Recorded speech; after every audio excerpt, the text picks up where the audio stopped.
Saya mau tanya mengenai pernikahan uang hantaran. Bagaimana menurut pandangan Ustadz kalau si ibu wanita itu meminta uang hantaran mahar yang cukup tinggi? Ada tiga kemungkinan ini. Pertama, memang mau bertanya masalah hukum. Yang kedua, mau menyindir emak tua dari sini. Itu seperti apa Pak Ustadz? Apa orang yang sudah menikah terus meninggal terus menikah lagi, apakah itu berarti jodohnya juga Pak Ustadz? Karena berjumpa orang berjodoh atau karena jodoh dia berjumpa? Memang jam-jam setengah 11 nih payah nangkap memang. Karena ada jodoh baru berjumpa atau karena berjumpa itu orang berjodoh? Karena ada jodoh lah maka berjumpa. Kalau tak ada jodoh sampai mati tak akan berjumpa. Kok Ustaz tahu? Saya pernah ngalami. Saya Dewan Juri Musabaqah Tilawatil Quran tingkat Provinsi Riau. Kan pikir Ustaz alang-alang. Waktu itu belum nikah. Kata kawan saya, "Mat, ku carikan kau perempuan qari'ah hafizah." Kami Dewan Juri waktu itu. Iyalah, kami pun seminggu kami cari, tak jumpa-jumpa. Setelah saya nikah tahun berikutnya, pas kami sedang makan nasi goreng, berbisik kawan saya, "Mat, yang kita cari tahun lalu tuh di belakang." Tapi kita udah menikah. Karena jodoh lah kalian jumpa. Mengapa Tuan Syekh Abdul Rahman digelar dengan Syekh Silau Laut? Syekh Abdul Rahman lahir di Kampung Rau, sekarang masuk Kabupaten Batubara. Lalu kemudian dia merantaulah ke Kedah, karena orang Batubara dulu biasa naik perahu tongkang kapal laut ke Kedah, bolak-balik karena orang itu dekat Kedah. Sampai di Kedah belajarlah dia 7 tahun dan ikut lomba silat, menang, bekerja di kerajaan Kedah. Setelah itu melanjutkan pendidikannya ke Tuan Syekh Wan Mustafa Al-Fatani. Fatani sekarang Thailand Selatan, Patani. 7 tahun di Patani. Setelah itu dibawalah oleh Syekh Wan Mustafa Al-Fatani ke Makkah Al-Mukarramah. Belajarlah dia dengan ulama-ulama di Makkah, diantaranya Syekh Hasbullah.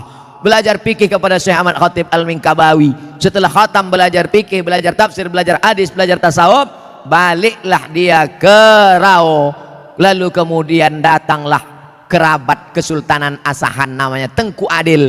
Tengku Adil pun mengasih tanah. Wahai Tuan Syekh Abdul Rahman, ini ada tanah, nama tanah itu Silau Laut. Maka orang menyebutnya tak lagi sebut namanya, tapi Tuan Syekh Silau Laut. Sama macam siapa tuh? Tuan Syekh Besilam. Padahal nama aslinya adalah Tuan Syekh Abdul Wahab. Kampungnya di Rokan Hulu, namanya Rantau Binuang Sakti, tempat lahir Syekh Abdul Wahab Rokan. Tapi yang dipakai adalah Syekh Abdul Wahab Rokan. Sekarang jadi Kabupaten Rokan Hulu. Biasa itu Tuan Syekh mana? Tuan Syekh Fulan, nama kampungnya yang disebutkan. Tuan Syekh Purba Baru, padahal namanya Tuan Syekh Mustafa Husain. Nah, jadi nama kampung yang disebut. Itu maka disebut Tuan Syekh Silau Laut karena nama kampung itu.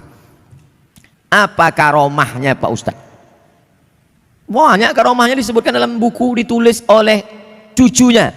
Namanya Tuan Syekh Dr. Andus Haji Mansur bin Haji Syekh Muhammad Ali bin Syekh Abdul Rahman, cucunya menulis buku, ditulis pada masa Gubernur Raja Inal Siregar waktu haul, dibagikan buku-buku itu. Banyak karomah disebut situ. Apa motivasi orang memasuki tarekat Sattariyah Pak Ustaz? Tarekat itu sampan, ada sampannya namanya Sattariyah, namanya nakhodanya Abdullah Sattari. Ada nama sampannya Saziliyah, nama nakhodanya Abul Hasan As-Sazili. Ada nama sampannya Naqsabandiyah, nama nakhodanya Bahauddin Naqsabandi. Ada nama sampannya Ahmadiyah, tapi bukan yang aliran Ahmadiyah yang sesat. Tarekat Ahmadiyah, nama nakhodanya Sayyidi Ahmadil Badawi. Itu sampannya, tapi lautannya tetap la ilaha illallah Muhammadur Rasulullah. Jadi yang mau ikut tarekat sama aja macam naik sampan, lautnya la ilaha illallah, sampannya macam-macam. Ada yang mau sampan naik speedboat, mau cepat. Ada satu yang naik kapal tongkang kayu, dia mau slow. Kau tak ikut? Enggak, aku mau menikmati laut ini, mau slow aja. Nah, macam-macam. Begitu lebih kurang gambaran tentang tarekat. Tarekat artinya jalan, jalan mendekatkan diri kepada Allah Subhanahu wa Ta'ala. Apa doa anak terhadap orang tuanya itu sampai?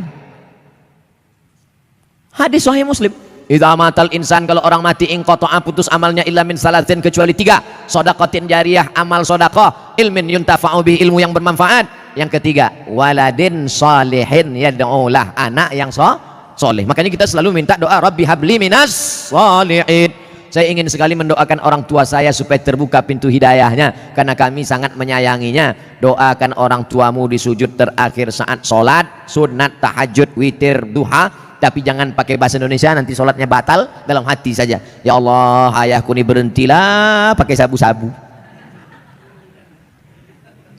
Kenapa ketawa? Di masjid kami setiap malam Jumat ada pengajian. Kenapa cuma tiap malam Jumat? Tiap malam lah.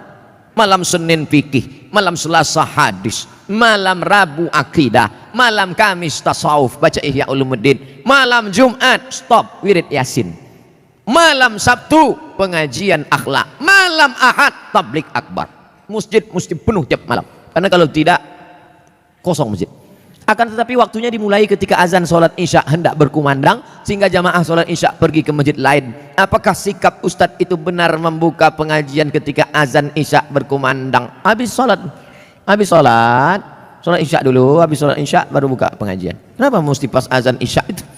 Sholat isya dulu, habis sholat isya baru buka pengajian. Saya selalu membuka pengajian maghrib. Kalau pengajian di Pekanbaru maghrib. Supaya apa? Supaya orang sholatnya 2, maghrib berjamaah, isya berjamaah. Karena kalau dibuat isya, banyak jamaah datang lambat. Bahkan diumumkan, jamaah Ustadz udah terduduk setengah jam. Buat pengajian maghrib ke isya. Di Malaysia kami gitu, maghrib, isya, pengajian. Habis isya, tanya jawab, efektif. Doa berhajat, dia berhajat naik haji dengan menjual tanah. Namun anak-anaknya melarang, malah minta bagian tanah dibagi sebagai warisan jika orang tua meninggal, sehingga orang tua tak jadi mendaftar haji. Bagaimana sikap orang tua dan sikap anak-anaknya ini? Desa kami banyak tanah ladang lebar-lebar Pak Ustaz. Oh, kalau dapat anak tak bertuah ini lah jadi. Datanglah emak-emak umur 70 tahun menggigil saya habis pengajian subuh. Ustaz, anak saya melarang saya karena saya mau pergi umroh. Dilarangnya karena dia katanya dapat warisan. Saya bilang, mestinya dia yang menggendong engkau sampai ke Makkah, balik lagi. Kau gendong makmu ini ke Makkah, jalan kaki tawaf sa'i umroh, balik lagi ke Medan, belum tentu dapat. Kau tebus sekali dia menjerit waktu mengeluarkan engkau dari perutnya. Ini tanah-tanah dia belum mati lagi, udah kau atur pula harta warisannya. La ilaha illallah, tak mencium bau surga orang durhaka. La yadkhulul jannah, tak masuk surga. Siapa itu? Uququl walidain, durhaka pada orang tua. Dia mau pergi haji, biar pergi haji. Mak, aku tak bisa membahagiakan kau, mak. Mestinya aku membayarkan ONH ini, mestinya aku membawa engkau ke Makkah, aku tak bisa. Ini di tanah-tanah dia, mau berangkat di tanah suci. Ini harta dia pula ditahan, disuruh pula bagi dia sebelum mati. La ilaha illallah Muhammad Rasulullah. Naik darah tinggi saya.